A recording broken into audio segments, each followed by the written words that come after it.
जय हिंद। देखिए, ये साइंस के सीरीज का आज 11वां वीडियो है। इसमें 5 क्वेश्चन हम लोग फिर से फिजिक्स, केमिस्ट्री और बायोलॉजी तीनों का मिक्सअप क्वेश्चन देखेंगे, जो कि हमारे आपकी तैयारी को और भी मजबूत बनाने वाला है। ठीक, 5-5 क्वेश्चन हम लोग पर डे देखते हैं हर एक वीडियो में, जिसमें हमारा जो रेशियो 2:1:2 ऐसे इस तरह का होता है, और हम लोग कंटिन्यू इसको करेंगे।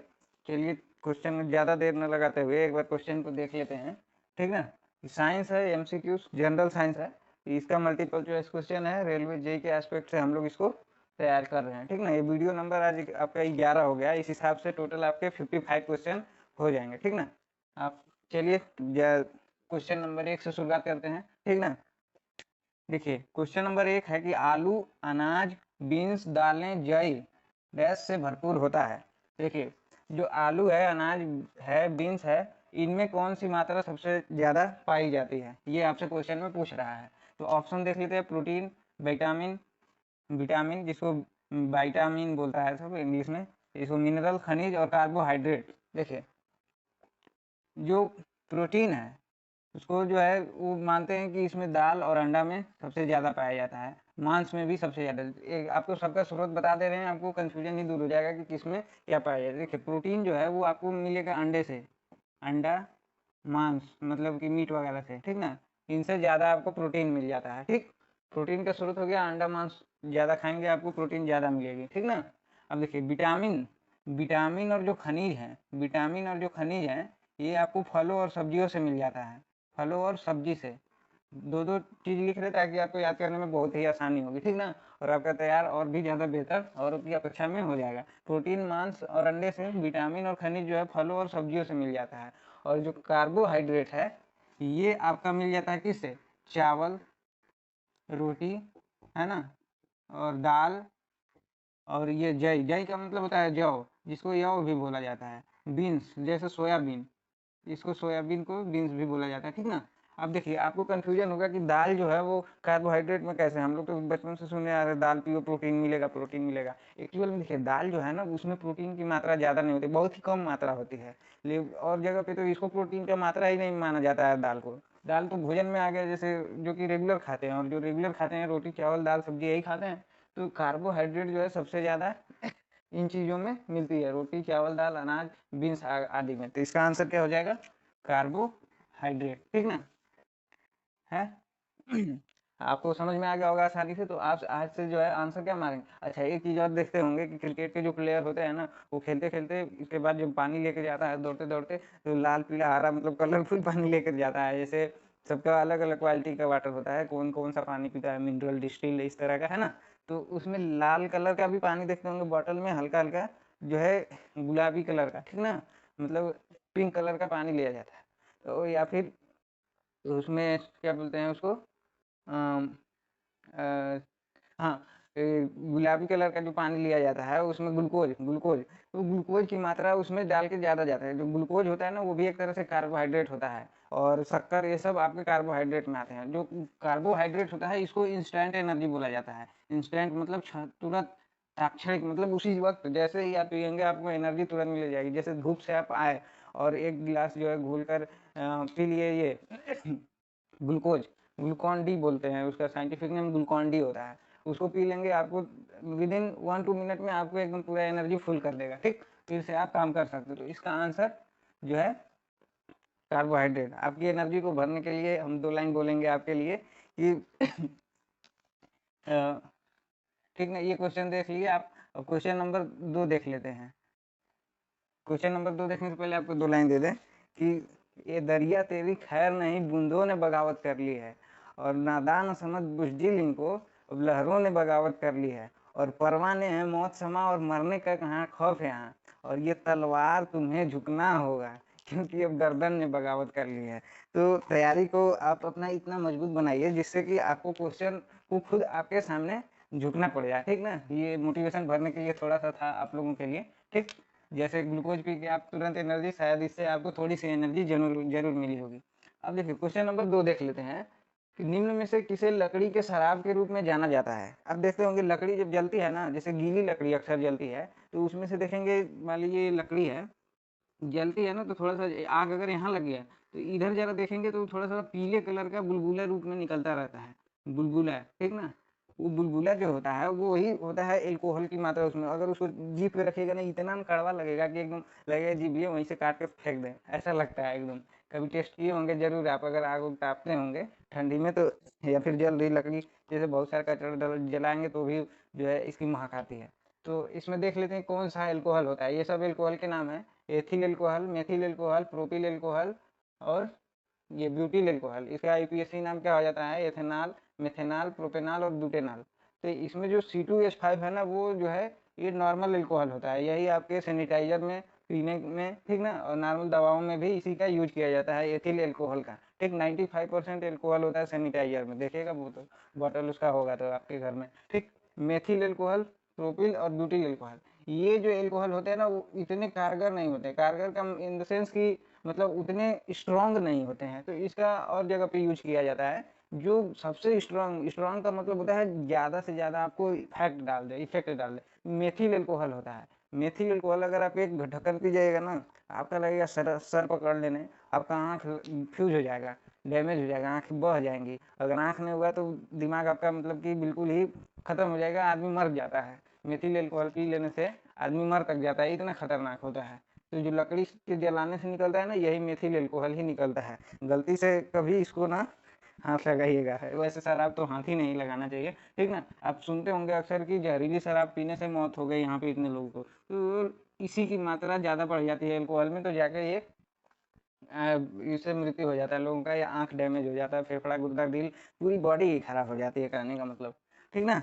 अब चलिए नेक्स्ट क्वेश्चन देख लेते हैं। इसका आंसर समझ गए, लकड़ी के जलने से आपको मेथिल एल्कोहल मिलेगा। ठीक, क्वेश्चन नंबर 3 है कि पानी और शराब के मिश्रण को अलग किया जा सकता है। आज शराब शराब कुछ ज्यादा ही हो गया, नहीं शराबी में शराबी। एक ये भी है कि अगर नशा शराब में होता तो ये नाचती बॉटल मतलब अगर कितने लोग बोलते हैं जो नशा पीने वाले होते हैं, वो बोलते हैं कि ये नशा कहाँ है, ये तो अगर नशा होता तो ये जो शराब की बोतल, ये थोड़ा गर्दन इसका इतना लंबा होता है, ठीक ना। नशा अगर शराब में होता तो बोतल को तो नाचना चाहिए था ना, क्योंकि नशा में आदमी जो है चूर हो जाता है, तो इधर उधर उसके शरीर कंट्रोल में नहीं होता है, मतलब वो एक तरह से नाचने लगता है। तो इसी पे गाना निकाल दिया, ऊपर रखता है नशा शराब का होता है तो नाचती बॉटल। तो ऐसा बात नहीं है, नशा होता है, निर्जीव चीजों में थोड़े असर करेगा, है ना। इसीलिए असर नहीं करता बॉटल में, इसीलिए बॉटल में ही रखा जाता है, ताकि लोग इसको शांति मतलब शांत रहता है बॉटल में, इसलिए लोग प्रीफर करे ज़्यादा। अच्छा एक चीज़ और बताइएगा, आपको हम बताते हैं, एक फैक्ट बताते हैं कि अगर चौराहे पे एक ड्रम में मिल्क रख दीजिए, दूध, और दूसरे में शराब रख दीजिएगा, आप विश्वास नहीं करेंगे, दूध वाला ड्रम आधा खाली होगा, शराब वाले दूसरे ड्रम की मांग हो जाएगी यहाँ पे कि भाई दूसरा तो लाओ और भी है तो, जबकि दूध वाला आधा है। इसको कौन पिएगा? बच्चे और सबसे बूढ़े लोग पिएंगे, ठीक ना। और इसको जो पिएंगे 18 और 16-17 से लेके सीधे 60 तक की उम्र वाले उसको प्रीफर करेंगे, ठीक। तो ऐसा हालांकि गलत है। चलिए क्वेश्चन हम लोग देख लेते हैं कि शराब और पानी के मिश्रण को अलग किया जा सकता है निस्पंदन विधि, फिल्ट्रेशन बोलते हैं इसको, फिल्ट्रेशन। कभी कभी हिंदी में इतना खतरनाक लिख देता है ना कि आपको समझ में नहीं आएगा कि कहना क्या चाहता है। तो निस्पंदन कितना आसान है इसका इंग्लिश, फिल्ट्रेशन। फिल्ट्रेशन से समझो छानना, छानना समझते हैं ना, चाय छानने वाला इस तरह का बर्तन। वाष्पीकरण जिसको बोलते हैं इवापोरेशन। निष्पापन जिसको बोलते हैं कैल्सिनेशन, कैल्सिनेशन बोलते हैं इसको, कैल्सिनेशन, ठीक। कैल्सिनेशन इसको आसवन, इसको डिस्टिलेशन बोलते हैं। डिस्टिलेशन अगर आप पढ़े होंगे आपको, क्योंकि इसे पहले बता दिए थे, ठीक ना, कि डिस्टिलेशन क्या होता है। तो इनमें से कौन सा प्रोसेस जो है वो हम लोग शराब और पानी को अलग, जैसे पानी और शराब देखेंगे तो एक ही जैसा दिखेगा, महक बस होती है, और बाकी आपको दिखेगा पानी की ही तरह, लेकिन वो है तो शराब। पानी में घुल गया, मान लीजिए कि इस ये है आपका जग, ठीक ना, इसमें अगर शराब और पानी दोनों है, इसको कैसे अलग करिएगा? कोई ना कोई तो प्रोसेस होना चाहिए ना। तो इसको जो अलग करने का प्रोसेस है, पहले इन सब के बारे में हम आपको बताएं, सभी ऑप्शन के बारे में। फिल्ट्रेशन जो होता है और नॉर्मल जो छान कर अलग किए जा सकते हैं, उनमें प्रोसेस में यूज लिया जाता है। इवापोरेशन जो है वो सतह पे अगर केवल है ज़्यादा कोई मटेरियल, दो चीज़ें घुली हुई हैं और उसके सतह पे वाला पदार्थ को अलग करना है, तो वाष्पीकरण ले लेते हैं। और निस्तापन तो अलग ही प्रोसेस ही हो जाता है, ये मेटल जो है मेटलर्जी में आ जाता है। निस्तापन जो है उसको वायु की अनुपस्थिति में उसके गलनांक से कम ताप तक गर्म करने पर की क्रिया को निस्तापन बोलते हैं। थोड़ा आप इसको एक बार पूछ करके पीछे करके देख लीजिएगा, इसका यही डायरेक्ट ऑप्शन में कभी पूछता है निस्तापन तो उसका डिफिनीशन ही दे देता है। आसवन डिस्टिलेशन, देखिए डिस्टिलेशन जो प्रोसेस होता है वो क्या होता है, टेम्परेचर डिफरेंस पे काम करता है, ठीक ना। डिस्टिलेशन प्रोसेस आपको एक बार और बताए थे, जैसे डिस्टिल्ड वाटर जब आपको हम बता रहे थे उस समय आपको बताया था कि डिस्टिलेशन प्रोसेस होता क्या है। ये बीकर होता है, फ्लास्क होता है, ठीक ना। फ्लास्क में नीचे आग लगा देते हैं, मतलब कि बर्नर से, और यहाँ से ऐसे वाष्पीकृत होकर पानी बाहर निकल जाता है, इस तरह का बताया था ना। और यहाँ पे कंडेंसर लगा देते हैं, ये कंडेंसर हो जाता है, ठीक। तो डिस्टिलेशन प्रोसेस जो होता है वो टेम्परेचर डिफरेंस पे काम करता है। अगर दो घुले हुए चीज़ों का टेम्परेचर में डिफरेंस होता है, मतलब अंतर होता है, तो उसको डिस्टिलेशन प्रोसेस द्वारा अलग किया जाता है। यानी इसका आंसर जो होने वाला है ये आसमान डिस्टिलेशन होता है। जैसे पानी का जो नॉर्मल जो है एनटीपी पे, एनटीपी नॉर्मल टेम्परेचर और प्रेशर, मतलब एक एटीएम पे जो पानी का जो बॉइलिंग पॉइंट होता है, बॉइलिंग पॉइंट के डिफरेंस पे, ठीक ना, ये बॉइलिंग पॉइंट का डिफरेंस है। तो पानी का जो होता है वो 100 डिग्री सेल्सियस होता है, और जो शराब का होता है वो आपका बॉइलिंग पॉइंट कितना होता है, 75-78 के आसपास होता है, ठीक।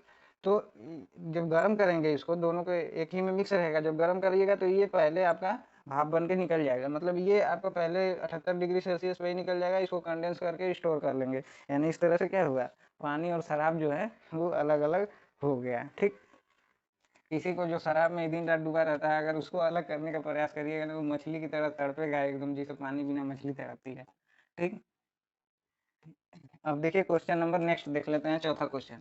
सोडा वाटर की पीएच वैल्यू होती है, देखिए पीएच लिखने का यही तरीका होता है, पी उसके ऊपर एच। कितना लोग पीएच लिख देता है, ऐसा नहीं होता है, गलत बात है वो, क्योंकि वो हाइड्रोजन आयन की कंसेंट्रेशन को बताता है, उसको एक में पीएच लिख दीजिएगा तो उसका फुल फॉर्म खोजने लगेगा।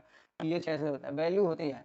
देखिए ये ऑप्शन है लेस देन 7, ग्रेटर देन 7, मतलब सोडा वाटर समझ रहे हैं ना, फिर से वही वाली बात आ गई, शराब से ही रिलेटेड, कोका कोला ठंडा, ये सब जो आप लोग कोल्ड ड्रिंक जो है, इन सब के बॉटल में जो है देखते होंगे पूरा बॉटल में नहीं भरा रहता है। आपको सेफ बता दें एक बार, जैसे स्प्राइट लीजिएगा, ठीक ना, मान लीजिए 1.25 लीटर 2.25 लीटर वाली स्प्राइट लीजिएगा, यहीं तक रहेगा।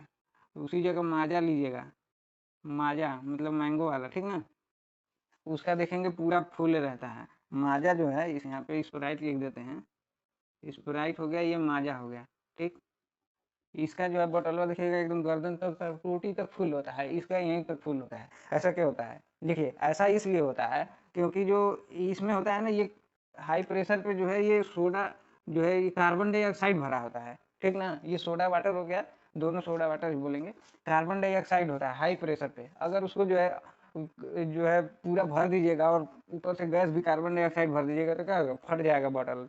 देखते हैं ना कि जैसे ही खोलते हैं थोड़ा सा हिला के कितना तेज से बाहर निकलता है, एकदम सामने करके तो आंख मुंह पूरा नवा देता है, पूरा खराब हो जाता है, पूरा बॉटल ही खाली है। जबकि इसमें कार्बन डाइऑक्साइड जैसी कोई चीज होती नहीं है, मतलब इसमें कार्बन डाइऑक्साइड नहीं भरा, इसको थोड़ा सा जब खोलेंगे तो छींक सी आवाज करेगी ऐसे, तो इसमें कार्बन डाइऑक्साइड नहीं होता, यानी उस बॉटल में नहीं होता है। अब देखिए इसमें जो सोडा वाटर की बॉटल की जो पीएच वैल्यू होती है वो 7 से अधिक होती है, कम होती है 7 के बराबर, या फिर 14 से अधिक। जब पीते हैं आप कोका कोला या फिर स्प्राइट या थम्स अप जो भी हो, तो आपको कैसा फील होता है, कड़वापन फील होता है, नमकीन फील होता है, खट्टा फील होता है, किस तरह का। तो इसको माना जाता है कि लगभग जो है वो एसिडिक मतलब अम्लीय फील होता है, ठीक ना। मतलब उसका जो वैल्यू होता है, पीएच की वैल्यू सोडा वाटर खोलने पे उसका वैल्यू 7 से कम होता है। आप जानते हैं पीएच स्केल पैमाने पे 0 से इधर आते हैं तो ये एसिडिक नेचर को बताता है, और इधर जाते हैं तो बेसिक नेचर को या अल्कलाइन नेचर को बताता है। तो 7 से यहाँ पे 7 होता है, ठीक ना, फिर 7 होता है, ये 0 होता है, ये 14 का होता है। पीएच स्केल की खोज कौन किया था आप बताइएगा, ठीक ना। तो ये जो हो जाता है 7 से कम मतलब एसिडिक होता है, ठीक। मतलब जब पीते हैं तो आपको धुआं ढकार बोलते हैं, कहते हैं ना धुआं ढकार आ रहा है, मतलब वही एसिडिक आपको ढकार आ रहा है, उबासी आती है। तो इसका आंसर हो जाता है 7, इसको याद रखिएगा, बड़ा इंपॉर्टेंट क्वेश्चन, हालांकि चारों पांचों ये इंपॉर्टेंट है, ठीक ना। अब क्वेश्चन नंबर नेक्स्ट देख लेते हैं। झरने से गिरती हुई पानी में ऊर्जा होती है, झरना देखे होंगे आप लोग, नियाग्रा वाटरफॉल आप लोग जीके में जानते होंगे कि कहाँ पे है, आप लोग बताइएगा कमेंट में, ठीक ना।